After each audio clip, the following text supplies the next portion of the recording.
Hello, everyone. Can I have your attention, please? You can have it back when I'm done with it. In like an hour.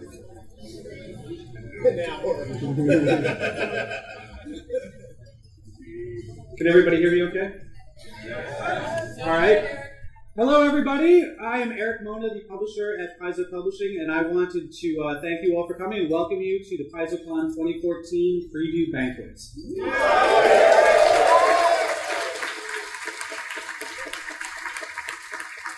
We've got a lot of really awesome stuff to show you guys, a lot of stuff nobody outside the office has ever seen before, and a lot of great people to bring up here. But before we get to any of that, I'd like to bring the greatest person up here. That is the founder of Paizo, the CEO, the woman who's made all of this possible, and my boss, Lisa Stevens. Lisa.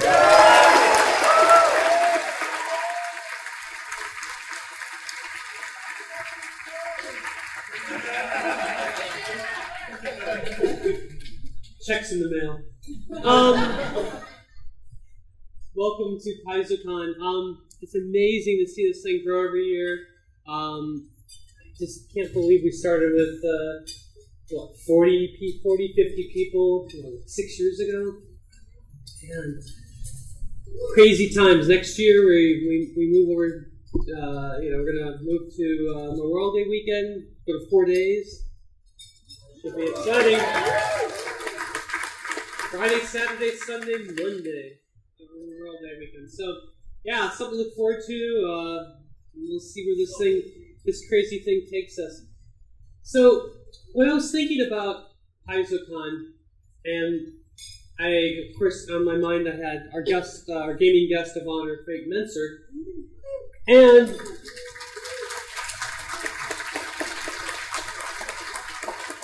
I remembered a story, and so back when before I was in this game industry, it was the early 80s, and I was just getting started in RPGA, and those of you who play Pathfinder Society know how addicting it gets, and you basically start going to every convention you could possibly get to. And so back in those days, my friends and I, we travel all over Wisconsin, and there was in southern Wisconsin, there was a guy who would put on conventions, a guy named Keith Polster.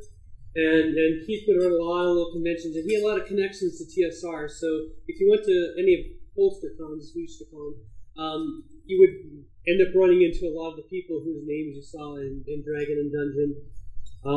And so one of these conventions, I remember, after we'd gamed all day, and then after we had done the raw liver toss, you guys do that here, right? Raw liver toss? Okay. Mike was at this con. He goes, this is when I first met Mike Selinker, was at this exact convention. And after all the gaming was done, we all kind of were hanging around the bar. I remember sitting around, and Frank was there, and he was kind of holding court, in the bar. We were all sitting around asking questions. What's it like to work at TSR? What's it like to work on D&D? What's it like to work on Greyhawk? And I remember just sitting there and him just spending all his time telling stories about all these products we knew about and giving us like the inside scoop. And for me, as a gamer, that was when that first spark first started in me going, I would love to work in this game industry. This would be so much fun to be sitting there making games like this. And, and it took me a while longer. I had a diversion to try to go to grad school and be a marine biologist, and that didn't work out. And it was only until I had the opportunity with my friends Jonathan Tweet and Mark Reinhagen to start a company called Lion Rampant up in Minnesota that I actually got into the game industry.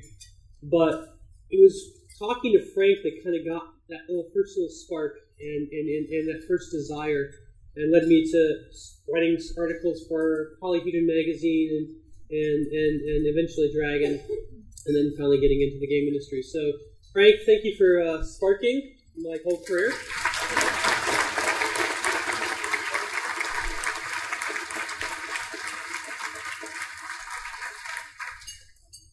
And now, to spark the rest of your evening, it's Mr. Erik Mona.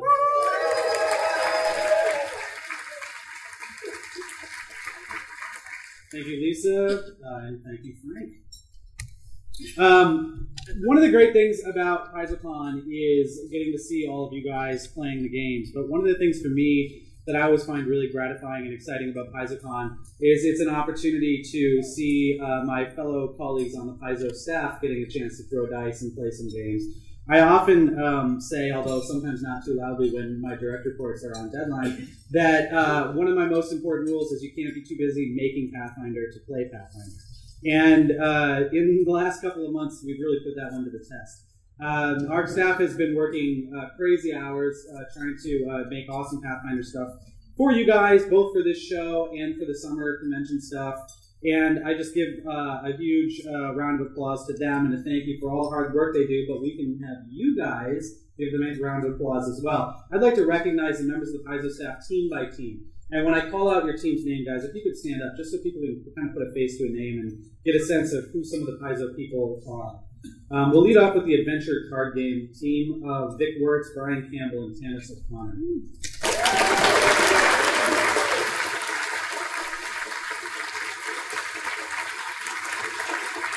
Paizo is consistently recognized as having some of the best art in the industry, and that is really a testament to the talents of our in-house art staff who make all of our books look absolutely fabulous and deal with some of the best artists in the industry. And that would be our art team. Guys, please stand up. Emily Crowell, Sarah Robinson, Andrew Vallis, Tony Moore, and Ben Allen.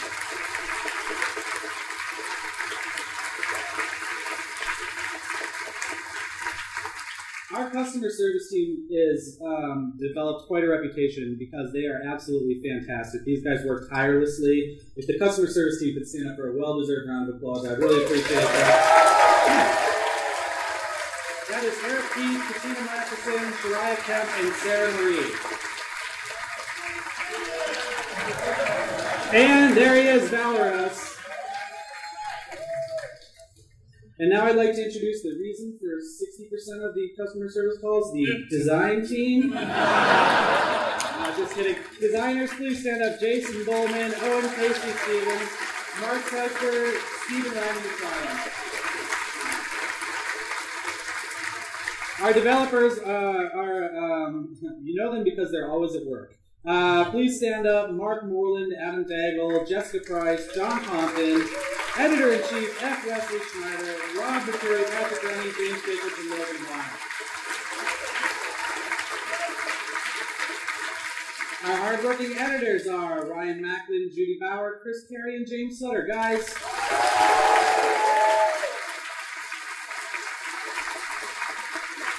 the loudest applause for the next team may come from the Paizo employees because they're the ones who hand out our checks. The finance team, Pastor Glasser,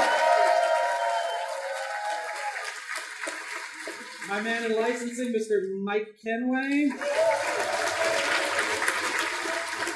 Paizo's management team, that's myself, Eric Mona, Jeff Alvarez, Lisa Stevens, and Vic Wirtz.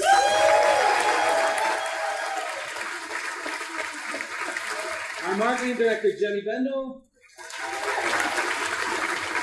Our crack sales team of Pierce Waters and Cosmo Wisely. Our technology team, Lisa Guillet, Christopher Anthony, Christopher Fraser, Court Odekirk, Gary Teeter, and Chris Lamberts. Our warehouse team, Kevin Underwood, Jeff Strand, Mika Hawkins, Heather Payne, and Will Chase. Last but not least, let's give a cookie to our own Lilith, Liz Court to the West Shore.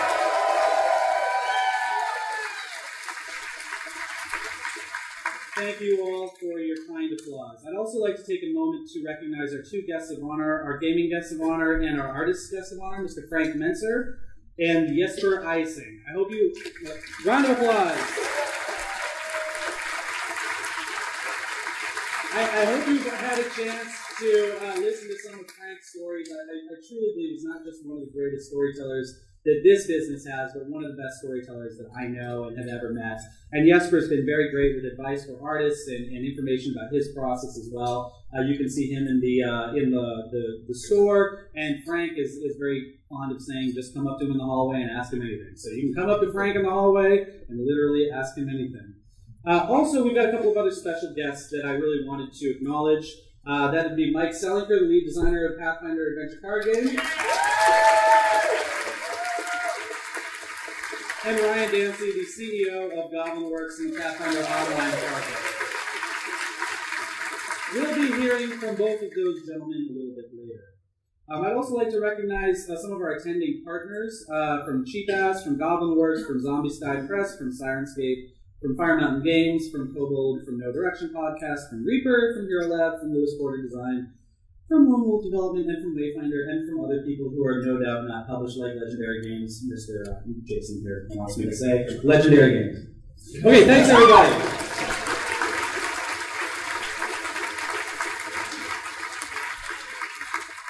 Has anyone noticed that over the last few weeks on the Paizo blog, we've been debuting a number of new iconic characters from the upcoming Advanced Class Guide?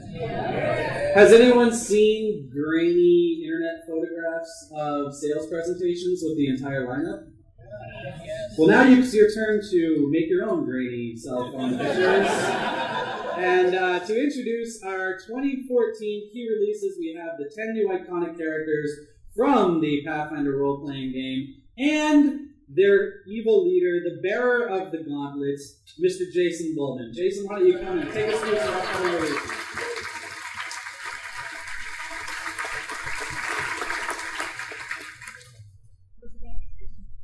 I left the gauntlet at home.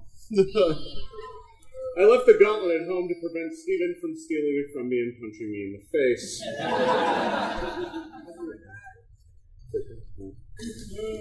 All right. Hi, everybody. Hi. It's that time of year again. So, as you saw, the Advanced Class Guide is coming out here in just a few months, or actually, yeah, weeks, isn't it now? I lose track of time. For those of you who didn't participate in the playtest, the Advanced Class Guide is a 256-page hardcover. It's an exciting book for us because it allowed us to explore kind of some new concepts. We had when we were designing this book, boy, my brain's full today. So we had looked back at some of our previous classes, and we looked at the Magus, and we really liked the Magus because it took two of our classes and kind of blended them together. And we were thinking to ourselves, what if we did a book that was filled with those? And that's when the Advanced Class Guide was born. So inside there are 10 exciting hybrid classes, from the Arcanist and the Brawler to the Hunter, the Investigator, the Swashbuckler, the Shaman, the Skald, the War Priest. This book is, each one of these 10 classes takes two of our core classes and blends them together, making one kind of unique, pulled-together whole. So let's take a look at those classes just a little bit. We've been previewing them up to this point, but we want to show you some of them in some detail. So each one of these classes takes some features from its two parent classes and blends them together in a way that allows you to kind of play out that concept. So the War Priest, for example, takes a bit of fighter and a bit of cleric, blends them together, and adds some new class features like fervor for the War Priest that allows them to really shine and do what the two classes were designed to do. So let's see. All right. So this one right here, this nasty customer here is this is the Shaman, and she has her lizard with her. The Shaman takes the Oracle and the Witch and blends them together. All of these classes, one of the things we realized, we gave a seminar about this earlier here in the show. All of these classes are pretty metal. Starting out with like the Blood Rager, it's like, you know, he deserves to be painted on the side of a van. And then you've got the Skald playing the music for him. So all of these classes are really quite exciting. Many of them we've gone over quite a bit and we're covering in the preview, so I'm not going to bore you with all of the details. Oh, yeah. All right, so in addition, this book also has a wide variety of archetypes. Each of the new classes gets 4 whole pages of archetypes. But in addition to that, all of the existing classes have at least 1 page of archetypes. So here you see, this is the archetype for the Arcanist, which was just previewed last week. But there's some really exciting stuff in here. There's some archetypes that allow you to, for your other characters, to play with some of the brand new fun mechanics that the new classes get. So if you really like the Arcanist exploits, but you're playing a wizard, there's an archetype for that allows you to kind of play with it, even if you're a wizard. See? Metal. I don't know how he carries that around in the dungeon, but I'm going to assume he's got a dolly or something, or maybe the Blood Rager carries it. Roadies. Yeah, he's got roadies. That'll work. All right. So, in addition to archetypes, obviously, this book has a bunch of exciting feats in it. This one allows you to, that particular piece of art is the Skald screaming at a bunch of werewolves, I guess? Yeah. He's so metal, he's making them very sad. All right, so the book also has a chapter on spells, naturally. For the spells, for those of you who are really, really, really tired of being shot by gunslingers, Bullet Ward.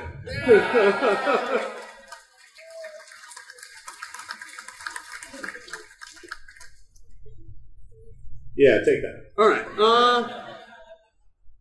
Naturally, the book also contains awesome selection of new magic items. This one is the right page. Yeah, well, so this is a page of rings. It wasn't quite the page I wanted. The page I wanted had a magic item on it called Prey Finder, which was for the Slayer to track down his enemies and murder them. But these are rings. Rings are cool. The book also contains an entire chapter that talks about how we design classes, the process by which we create and design our classes and archetypes. It's not a huge chapter. It's not a system like you find in the Advanced Race Guide. Instead, it's a bit more of a bunch of advice and tips about how we do things. And so you can see here the Blood Rager trying to decide between the Earthbreaker and a Miri's sword. You know, sometimes that's a hard choice. What do I murder with?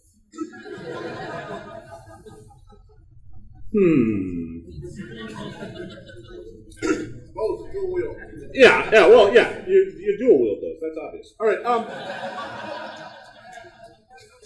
So you guys have probably heard a great deal about the Advanced Class Guide. I want to tell you guys about some other books we have coming up. And for the first time ever, we're actually able to show off bits of the fall book here at PaizoCon. The fall book this year is Monster Codex. So, let's say you want to run an entire adventure that features bugbears. And you're like, boy, bugbears are awesome. I'm going to run this whole adventure with bugbears. And I need bugbear fighters, and I need bugbear wizards, and I need bugbear chieftains, and I need the bugbear jester. No, there's no bugbear jester. I made that up. He tells really terrible jokes. So, this book does for 20 of our most iconic monsters what the NPC Codex did for all of our classes. We give you a bunch of new samples of those monsters. We give you more information on their ecology, their background. We then follow that up with a spread of new rules for the monster, archetypes, feats, and spells, and magic items. It depends on the monster. We give you, unique things. And then that's followed up by, I think it's 8 pages, 8 or 10. 8 or 10 pages of stat blocks of those monsters. So for fire giants, which is what I've been showing you, by the way, of course, if you're going to face off against fire giants, you might run into the king and queen.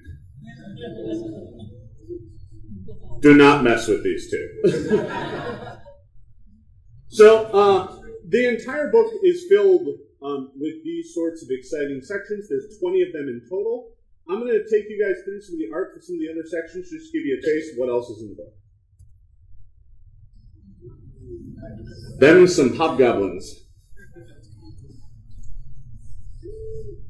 So there's a section on that. There's a section obviously on orcs. No surprises there.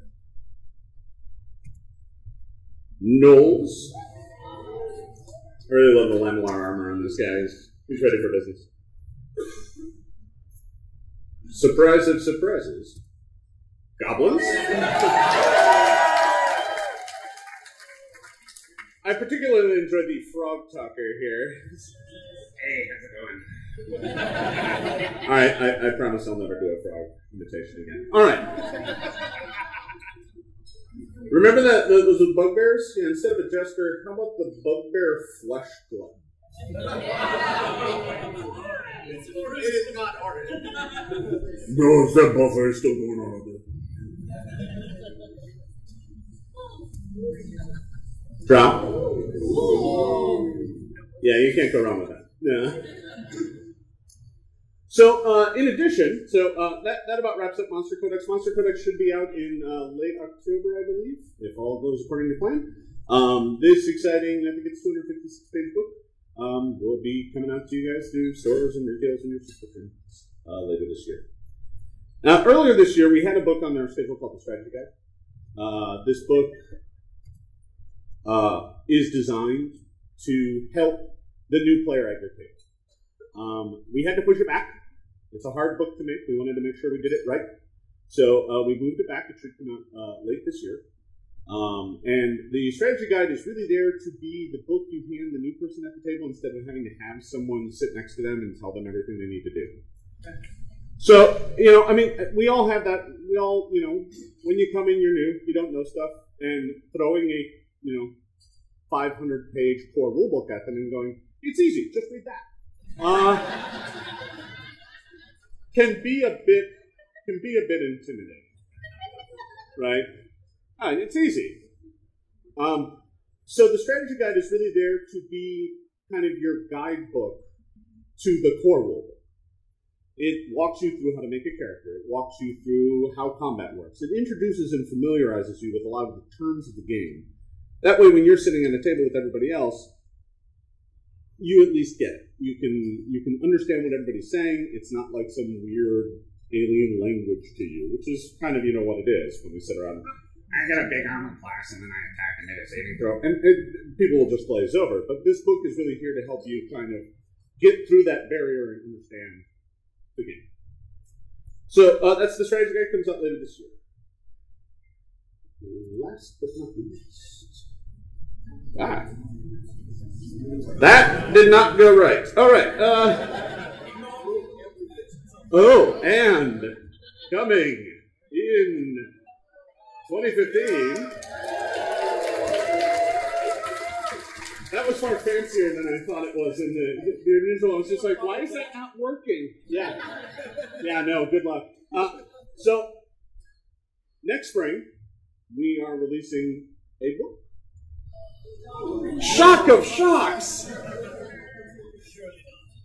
I am happy to announce that in spring 2015, we will be releasing Pathfinder Unchained. This 256-page book is the rules team basically unchained. It's us going, what would we do with the game if we could do literally whatever we want, backwards compatibility be there. This isn't a new game. It's individual systems you'll be able to plug into your game. Bits and pieces. You want a different way of doing actions on your turn instead of standards, moves, swifts, interrupts, we'll give you that system. You want a new version of the rogue? We'll give you that. You want a new version of the monk that gets full base attack bonus? We'll give you that. Even a barbarian that's easier to run at the table. It'll be in there. You want a summoner that isn't the most horribly twisted and broken thing in the game?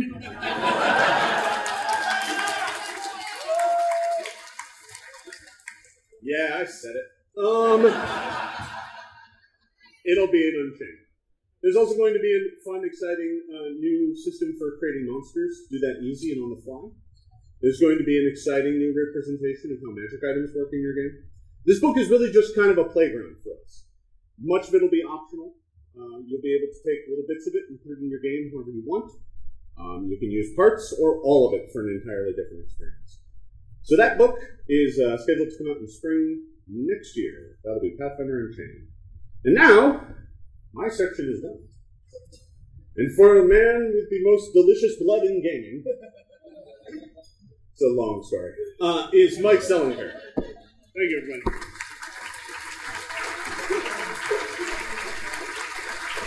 See, the thing is, I was giving blood at Origin, and they told me that I had yellower plasma than the rest of you humans.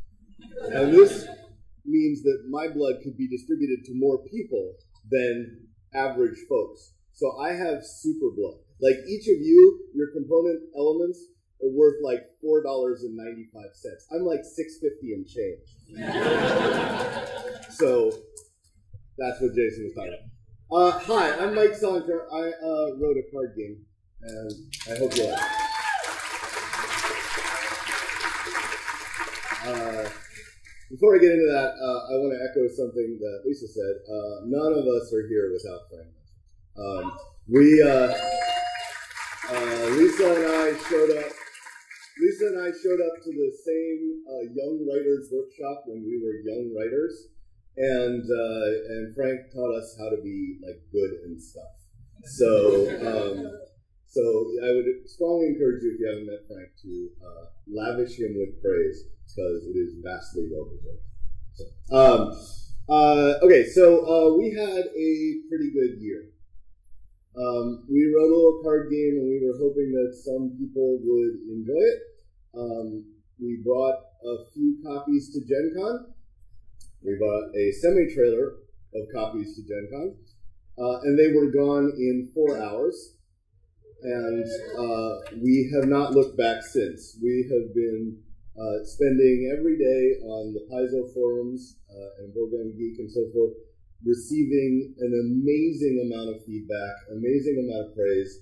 My development team has had nothing but good vibes from people, and I want to thank you guys for that, because it was a really good thing that happened, and our response to that is to make a lot more of it. A couple things here. This is Rise of the Rune Lords. If you haven't played it, I don't think I know you. It is come to a close.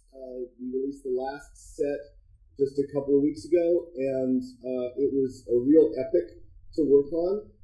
We learned a lot of things from people giving us feedback, and we wanted to incorporate that into our future releases. So a bunch of things changed over the course of the development of the rest of the stuff, and I'm sure you'll see that come out over the next year or so. The first element of that is our next adventure path, which is called Skull and Shadows. This is about as different as we could possibly make a adventure path from Rise of the Rune Lords. It's vastly more intimate. It is you're shanghaied aboard a pirate ship and have to learn the life of a pirate. You're never going to run into a rune lord and his stone his rune giants and stuff like that. You're going to fight pirates, and you're going to get a lot of cool elements that make pirates fun to play. A number of innovations have come along in this. The first is that we have ships in this game. Ships are a new kind of card called support cards, and they will change everything you know about how to move around in the game and how to collect treasure and all that kind of stuff. Ships are wonderful to have until somebody punches a hole in the side of them, and then you spend your time trying to get them above the waterline before you all die. And so it is a very fun game. It is, I've discovered, a little bit harder than Rise of the Rune Lords. There's a lot of things that you have to do that will require you to make very different decisions than you made in the first round of Pathfinder Adventure Card Game. But I think it's a lot of fun to see the life on the open main and all of that. Another aspect of this is the very gunslingers that Jason wishes he wasn't shot by as often as he is. They have guns, and guns are fun. The interesting thing about guns is that they are very unstable. The theme of this adventure path actually is things that are very unstable. But your goal, of course, is to make them more stable and more fun for you rather than exploding in your face all the time. So that is Skull and Shackles. It is the same kind of path in that it starts with a big base set. It has 5 releases of adventures. It has a character add-on deck, and it has our first ever promo character, a fellow named Ranzak. Ranzak is released here. That is, you can go over to the Paizo store and buy him. He's a promo character, and he is about the most fun you can have until you die. So, I mean, he's a goblin. We'll make more, right? But we highly recommend trying that out. And so you'll see a lot more about Skull and Shackles. We'll put up some blog previews and so forth. But I hope you really like it. A couple other things that we're doing in the next year is we're making stuff. Ultra Pro is our partner for making things to play with. Things to play our game with. That is, we have other partners for that. So you'll see here the the gameplay mat, which gives you a surface to play on, which is pretty handy. I originally said no one is going to do that, and now I can't play the game without it. The character play mats, we released a set last year, and then they were very popular, so we're releasing another set for the Skull and Shackles characters. You can see, for example, Fea the Witch, and Alahazra the Oracle, Lyrian the Gunslinger, and apparently some people like card sleeves. So we've got card sleeves because if you want to sleeve 1,200 cards, these are the ones we want you to use. I can hear the cash machine go.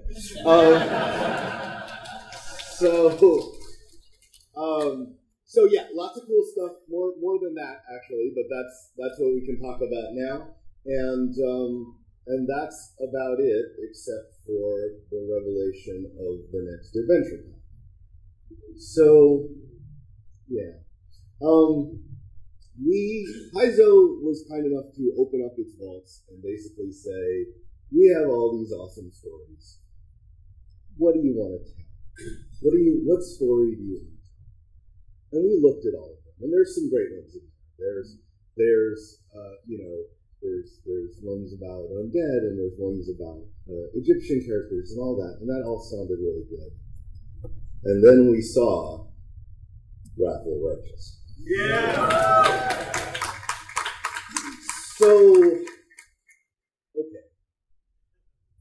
First off, anybody who's played the game Diablo probably sees a little bit of its DNA in the Pathfinder adventure. Going around, killing demons sounds like a lot of fun, and it really is. Killing a demon lord is even more fun. The people who can kill a demon lord are even more fun than that. This is where we introduce the mythic card.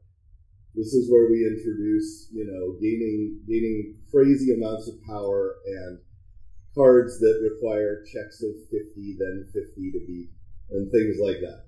So this is in development. We haven't even sent it to playtesting yet. It is crazy. It is the sense of this one goes to 11, except 11 isn't anywhere near high enough. And so this is a big epic product. We hope you enjoy it when we get around to finishing it. So yeah, that's the next thing. Does that sound cool?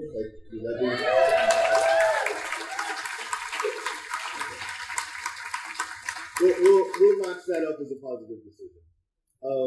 Now, normally I would talk about everything that we have for the Pathfinder Adventure card game, but there's too much for one person. I can't. There's just too much going on. And so I'm going to introduce a woman who was one of my main developers on the Pathfinder Adventure card game, along with Chad Brown, Paul Peterson, and Gabby Weidling, and has jumped over to Paizo to do this next crazy thing, which is about the hardest and coolest thing we've ever done. So I would like to introduce you to PaizoCon.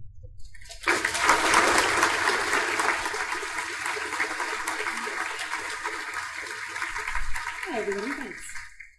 My name's Tannis, and I now understand why they asked me for a larger and less blurry picture. Oops. So I'm here to just talk a little bit about the organized play program that we announced Thursday, and that's going to be launching at Gen Con this year. It's called Season 0, for lack of a better term, although I have a better term. It's Season of the Shackles. And the basic idea here is you get one of our new class decks. There are 7 of these. They also launch at Gen Con. And you can take this 110 card deck, which has 4 new characters, 4 new role cards for those characters, and all the cards you need to take that character from first level all the way through the end of an adventure path. You're going to take that to your local store or your local convention every week. If you have a local convention every week, I am very happy for you. And you're gonna go there with your character. There will be a base set and a new scenario that we've provided for you every week. And you'll play through the game with people that you know, people that you don't know. Our goal here is to sort of bring the adventure card game players into the Pathfinder Society fold, and we have a couple of strategies for doing that. So let me just run off my bullet points so I don't forget anything. Like I said, they're going to be released weekly, starting in August, and then Season 0 will end with the release of Wrath of the Righteous, which I think is coming in Q1 2015, unless, oh my god, horrible things happen. Once the scenarios are available for the stores for about a month, when a new adventure deck comes out, we'll package those scenarios and they'll be available for home play as well, in case you hate other people and only like to play in your own house. Yeah, there we go. I knew there were a few out there. You will need a class deck to play these organized play scenarios. Like I said, we've got 7 of them. We're starting with the Bard, the Cleric, the Fighter, the Ranger, the Rogue, the Sorcerer, and the Wizard. Your basic 7 iconics. Each of them will also feature one of the iconics, so the Fighter deck does have Valoros in it. But he will be similar to, but not the same as, the Rise of the Rulers version of Valoros or the Skull and Shackles version of Valoros. If you want to play, if you just love the specific set of mechanics that is on Rise of the Rulers Valoros, you can take him and take your class deck and go to a store and play. You just have to use those class deck cards to do so. Let's see what else. Yes. Since we want to bring everything into the Pathfinder Society fold, as you can see, Pathfinder Adventure Card Guild is what we've got here. Oh, good. I'm not used to PowerPoint, so I'm glad that's working. Where did I go? Where did my sentence go? Right, that's where my sentence went. Went somewhere in my brain. You're going to take those characters. You can level them up. Yeah, I totally lost it. Sorry, guys. All right, yes.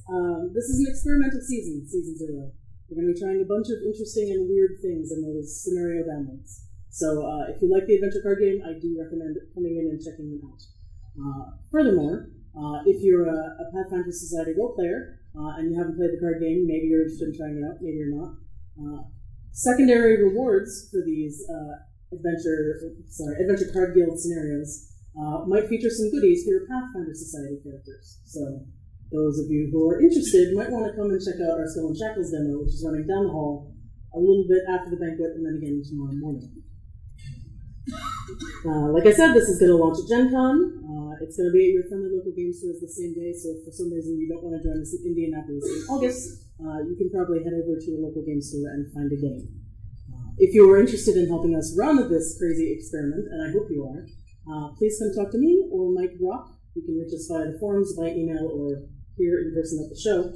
We're looking forward to getting started in August. Thanks, guys. Here's Erik.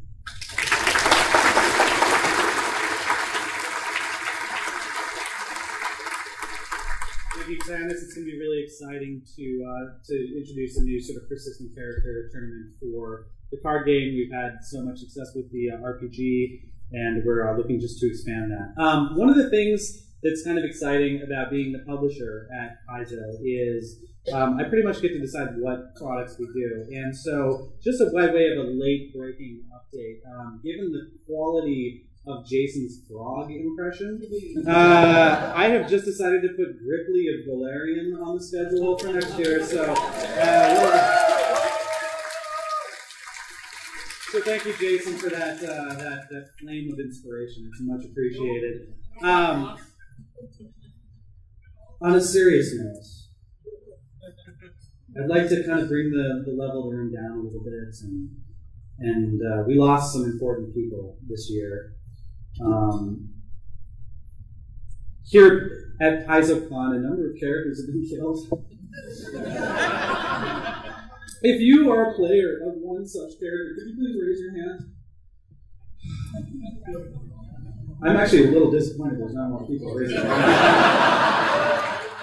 All right, well, let's all raise a glass to the spirit of the departed. Salut, all you dead characters. We hardly knew you. Some of you will be reanimated soon. So we've got a few more releases that we want to kind of go over here. One of them, which you guys are going to start to see very, very shortly, is the Iron Gods Adventure Pack.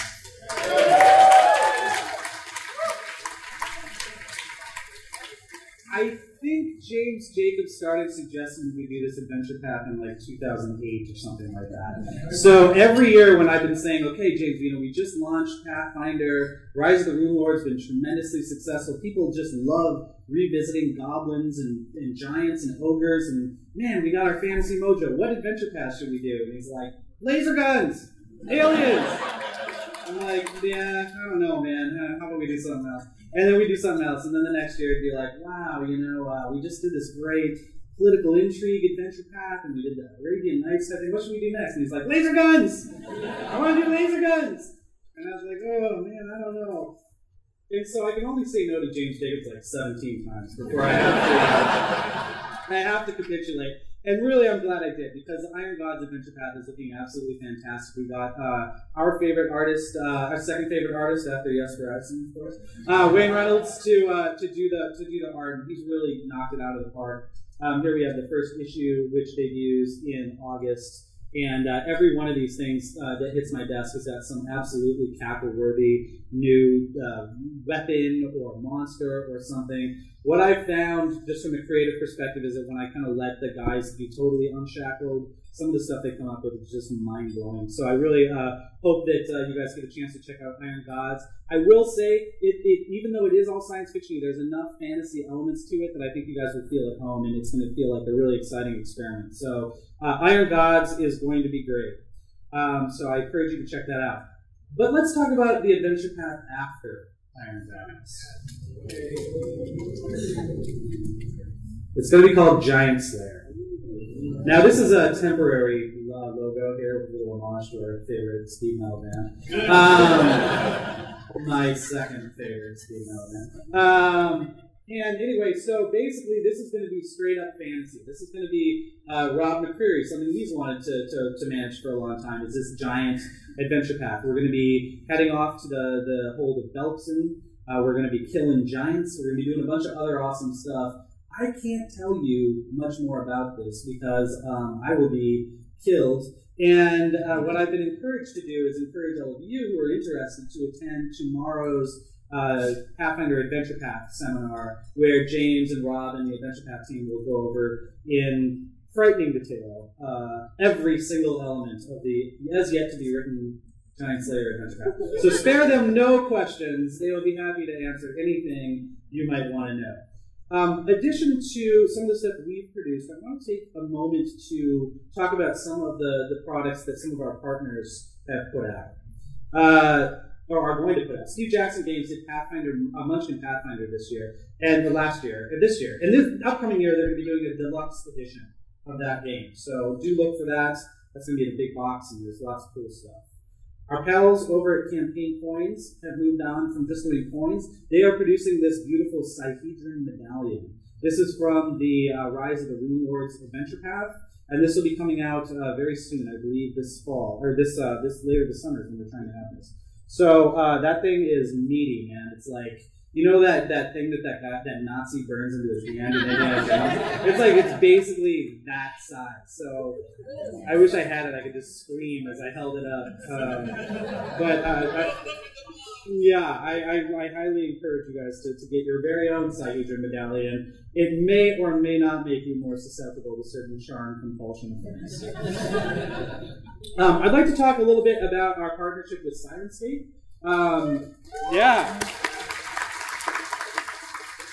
We've got the team from Sirenscape here. They've been adding some audio awesomeness to our delves right outside the store. And then those of you who had a chance to play the special event here in this room last night got a chance to experience some of the Sirenscape sound sets. Just by way of applause, how many folks in here have tried out the Sirenscape application? Great. I think it's probably impossible to come up with a better way to introduce ambient sound to your Pathfinder game. And when we talked to them last year here at PaizoCon, we were just blown away by this product. And I'm very happy to say that they have been hard at work on a series of Rise of the Runelords themed sound sets. I would encourage you to seek out Ben or any of the team from Sirenscape in the store tomorrow, and he will tell you how you can get set up with a way to get a first month of a subscription to their new sound set systems for free. They also have, I've been asked to say, a great number of beautiful artist posters from artist Ariane Elliott that I imagine are going to be very difficult to carry back to Australia. So please stop by and pick up the posters and talk to Ben and the others about the Sirenscape program. It is fantastic. Many of us are using it in our own games, and if you haven't given it a listen yet, please do. Here's a project that is near and dear to my heart. Our partners at Dynamite have been making Pathfinder comics for about 2 years now. The first hardcover compilation came out last year, and the next hardcover compilation we're looking to debut at Gen Con. That'll be Volume 2, Issues 6 through 12 of the Pathfinder comic book. This is the story of the iconic characters, how they kind of got together, how they started their legend in the town of Sandpoint. And that dragon there is Black Fang from the beginner box. And this is kind of the story of how they took on that introductory adventure that has now brought so many people to Pathfinder. The other book that's coming out in November of this year is Pathfinder Goblins. This is a hardcover compilation of the Goblin miniseries that ran last year. This is a very cool project because for the first time, a few authors from the Paizo staff, including myself, Wes Schneider, and James Sutter, all wrote stories in this thing, and they will be collected in this new hardcover collection with a new bridging story by regular Pathfinder comic writer Jim Zoe. So take a look at those. They are fun, and they have new material, and they are awesome. This is Dynamite's 10th anniversary this year. One of the things that they're doing that we'll have on Paizo.com very, very shortly, they have worked with us to set up some special sketch covers that are going to be unique collectible items of the very first issue of Pathfinder #1. They've got artist Ken Hazar to do different sketches of goblins, Mauricio, some of the iconic characters. So if you want to check out a way to get a really neat piece of unique Pathfinder collectibles, come by Paizo.com hopefully next week, and you'll be able to check that out. Another thing I've been working on quite a lot lately, Pathfinder Mini-Mates. These are little toys. They're about 2 inches tall. If you're familiar with like Kubrick's or capsule toys in general, this is the Pathfinder version of that. They come out in October 2014, a 4-pack.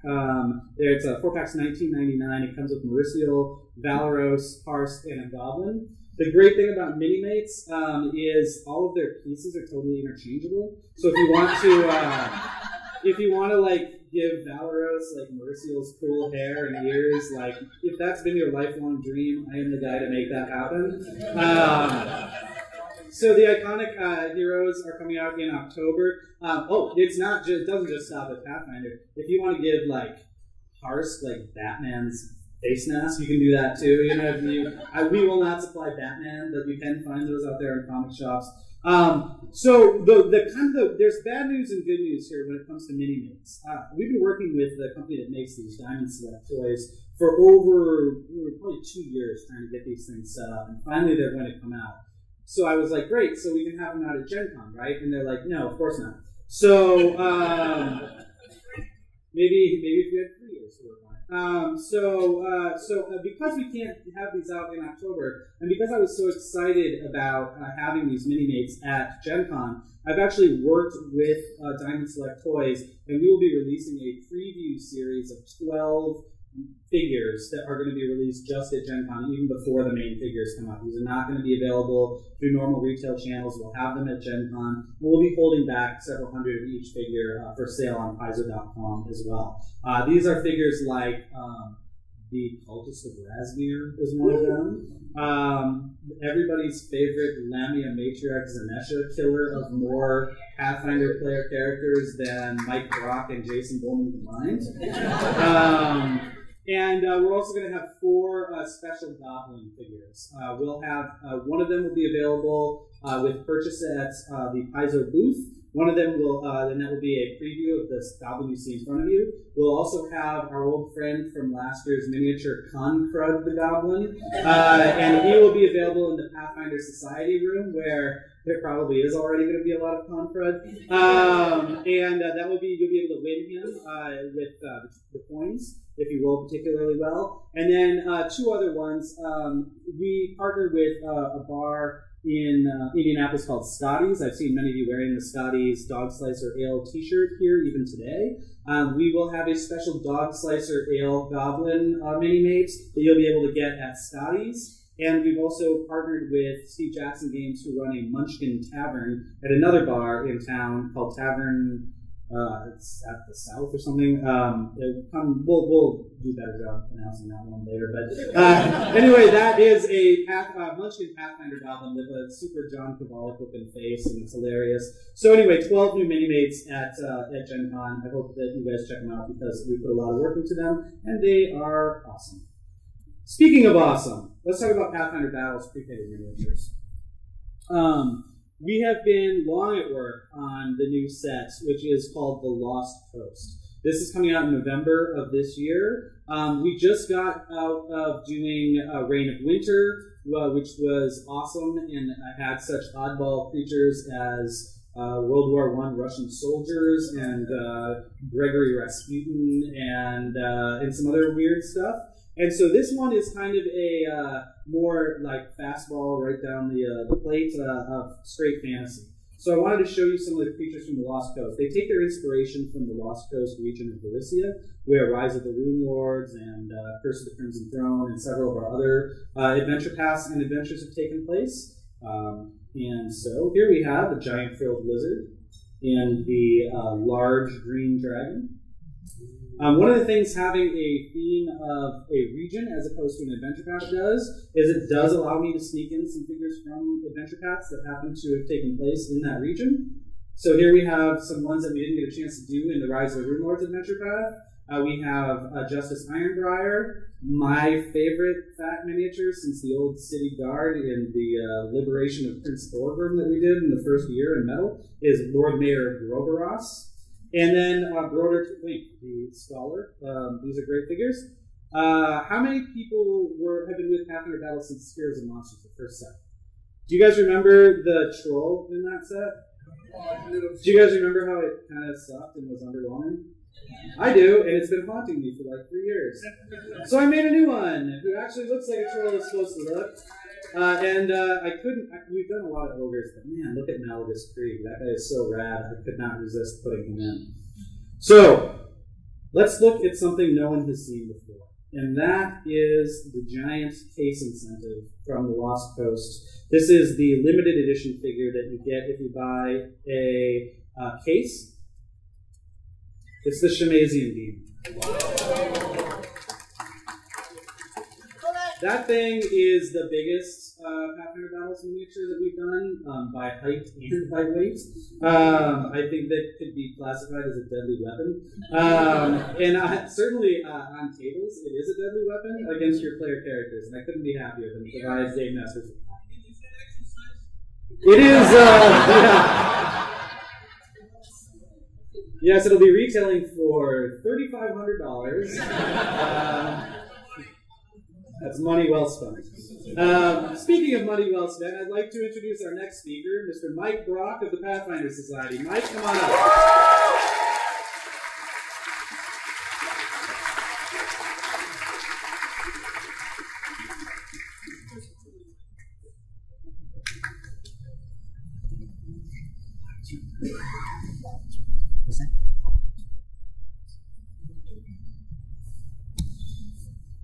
So, I'm in charge of the best volunteer group in the world.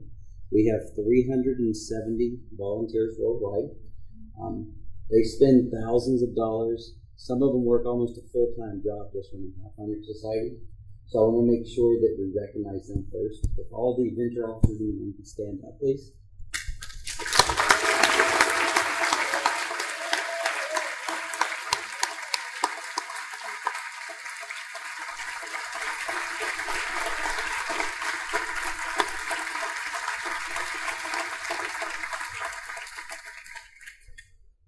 I also get the awesome privilege to announce the Paizo Volunteer of the Year Award. We've had 5 now. We've done it for a couple of years, which is pretty awesome. We sit in a room and we talk about who's helped, and it's a hard decision because we come up with a list of a lot of people and we try to narrow it down.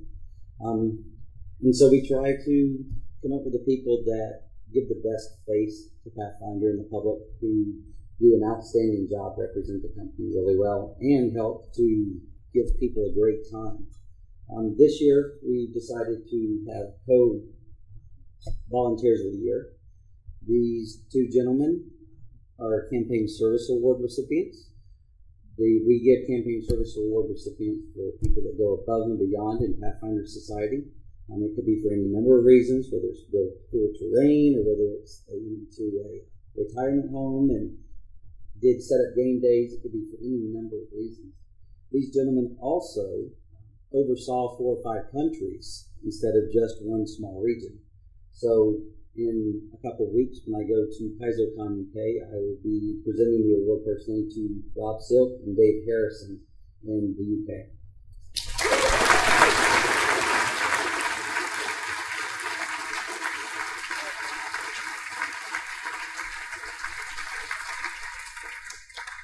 Dave Harrison was one of the first 13 venture captains selected almost 4 years ago.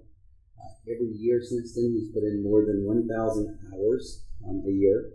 He helped start PaizoCon UK with Rob Silk. Rob Silk came on as a venture lieutenant, and then Dave decided he had too much dealing with 4 countries by himself, so he roped Rob into coming on and helping him with it. Rob oversees almost all of the organization of PaizoCon UK now, which involves bringing guests in from more than 16 countries. Last year they had at PaizoCon UK, which is pretty awesome. They've built a player base from about 9 players up to more than 400 or 500, and they sell out PaizoCon UK usually a month. So just awesome, awesome gentlemen.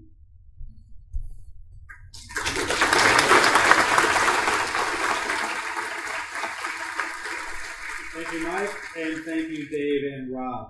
I wanted to take a moment to let everyone know that very shortly we will be doing the vaunted and the never controversial and the always amazing and never boring Paizo and Pathfinder Trivia Contest. Immediately following the banquet, we will have exciting prizes for the winning team, and I've heard some of the questions this year, and they're wow, some of them are kind of easy and some of them are really, really hard. So hopefully you have your thinking caps on and you get ready to win some Paizo.com credit with your other friends. But before we get to that, I'd like to bring up what's almost becoming a little bit of a tradition here at the PaizoCon Banquet. It's kind of the last element, and that is Pathfinder Online's Mr. Ryan Dancey to give us a little bit of an update on the game and take a look at some new video.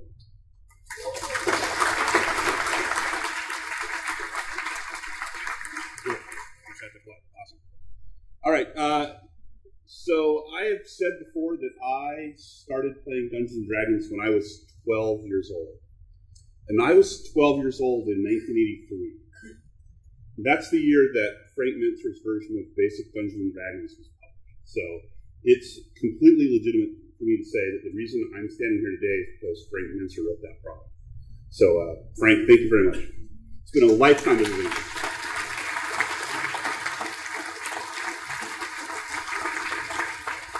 So, Lisa and I have had the unique experience of having people tell us that we're crazy on a number of occasions. They told Lisa that it was crazy to work for a company that was going to make a game where the heroes were the monsters, and then that became the World of Darkness and White Wolf Publishing. And then they told her she was crazy to work on a product where everybody had to buy cards that were collectible, and that game turned out to be Magic the Gathering. And then they told her it would be crazy to make a new role-playing game to compete with Dungeons and Dragons, and Pathfinder is the #1 best-selling role-playing game in the world.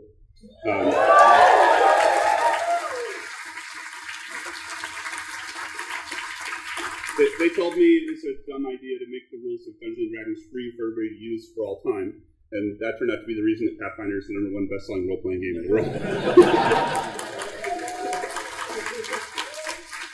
So when we said we were going to make an MMO, people said, you're crazy. And then when we said we were going to do it on a budget of less than $10 million in less than 3 years with a team of less than 30 people, people told us not only were we crazy, but we were just absolutely doomed to failure. So we went into alpha testing on our MMO this year, and we are not crazy and we are not doomed to failure, and we're actually going to make an MMO out of Pathfinder. Thank you. So we have a lot of tools in production that allow us to swoop cameras around the mountains and focus on the monsters and show you the character animations, and none of them are working. Which is fine, because the actual game is working, so I'm not really that unhappy that the tools to make videos aren't working. So, a couple of weeks ago, or a week ago, we did a Twitch streamcast. I don't know what the kids are calling Twitch streamcasting these days. We're twitching. And so we took a recording of that video, and I edited it down to about a minute of scenes of people fighting in the world. So what you're going to see in this video is what we got off of Twitch, which is a lower quality resolution than what you get if you see it live on a monitor, which you can see here at PaizoCon. If you come down to the banquet room that's adjacent to hotel registration, we've got 5 demo machines set up, and you're welcome to come down and play the alpha. It's the live alpha. It's on the alpha server, so there's other players elsewhere in the world running around that you can interact with. There's about 148 people in the alpha right now, but that'll be growing over time. And we're still on schedule to go to early enrollment in the 3rd quarter.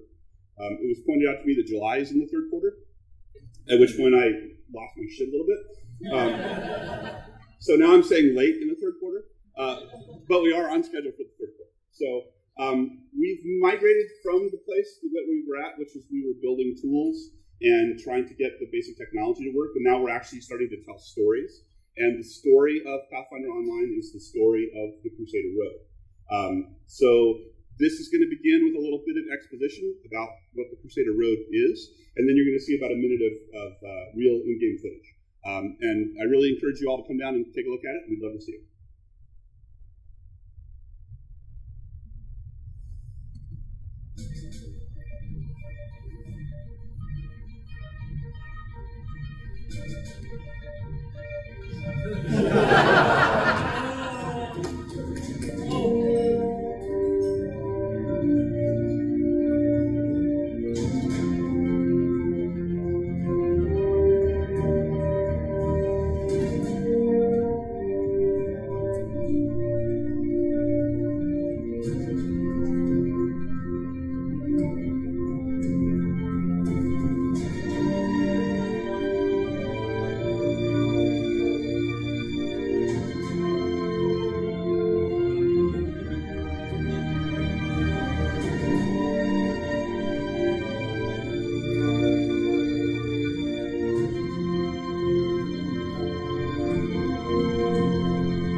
Thank you, Ryan, and thank you for the Pathfinder online team.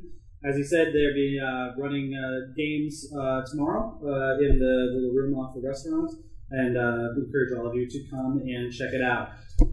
Before we wrap up here and take about a 10-minute break so that people can get ready for the trivia contest or flee in horror from the trivia contest, I would just like to take a moment to talk a little bit about next year's PaizoCon. Next year, we're very, very excited to be having PaizoCon just down the road at the Doubletree Hotel here in the SeaTac area. It's still very convenient and close to the airport, but it is an enormous venue. It is the home to a science fiction convention, long-running science fiction convention here in town called NorwestCon. So I'm very familiar with this as a panelist and a NorwestCon attendee. There are tons of panel rooms. There is a huge banquet room. We are fairly confident that maybe for the first time ever we'll be able to seat all attendees at the con at the banquet if they're interested, instead of having to have people fight each other like jackals to get tickets to this amazing event. And so I really do hope to see all of you guys here not here, but at the Doubletree next year, because I think it's just going to be an opportunity for us to bring the convention to the next level, and I think you guys will be really pleased with the venue. But having said that, I think it's worth a round of applause for the staff here at the Airport Marriott who have been helping us out.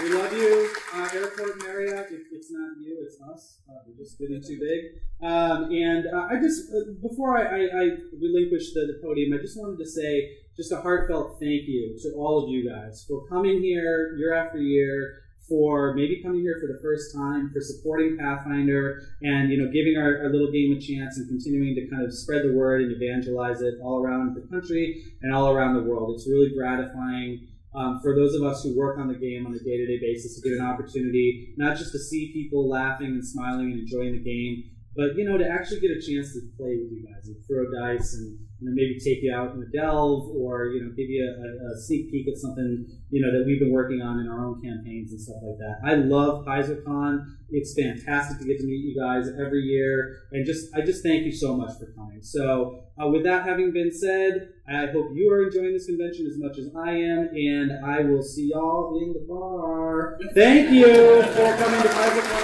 2014.